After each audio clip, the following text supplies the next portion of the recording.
रजब भट्ट इस टाइम जो कंट्रोवर्सी का शिकार हैं और अपनी पोस्ट में इन्होंने कहा है कि इंशाल्लाह मैं 2 से 3 दिन तक पाकिस्तान पहुंच रहा हूं और अपने जो केसेस हैं उनको फेस भी करूंगा और जो मेरे पे इल्जामात लगाए आकर उलमा इकराम के सामने बैठकर इस सारी चीज़ों का मैं जवाब दूंगा। और अल्हम्दुलिल्लाह मैं मुसलमान हूँ और मैं पंचतन का मानने वाला हूँ, नबी करीम के घराने को मानने वाला हूँ और सहाबा इकराम को मानने वाला हूँ। ऑफ द रिकॉर्ड मेरी बात हुई है और बताया जा रहा है कि साइबर क्राइम के कुछ एहलकार रजब भट्ट के घर आए थे। उन्होंने कहा था कि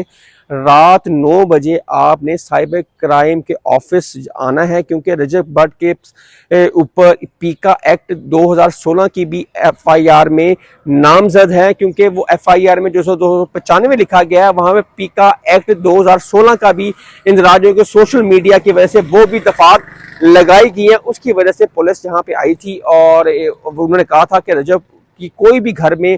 कोई भी रजब भी नहीं है, ना उनकी पूरी फैमिली है, वो इस टाइम उम्रे की अदायगी पे गए हैं। तो उन्होंने कहा था कि ठीक है, कोई नेक्स्ट डे जब होगी तो हम आपको बताएंगे। ये सारी सूरत हाल है। और अब देखें रजब भट्ट 2 से 3 दिन में पाकिस्तान जब आएंगे और अपने केसों का सामना भी करेंगे, और जो वो क्लिप है जो शॉर्ट करके चलाया जा रहा है, अगर रजब भट्ट वो क्लिप पूरा दिखाएगा,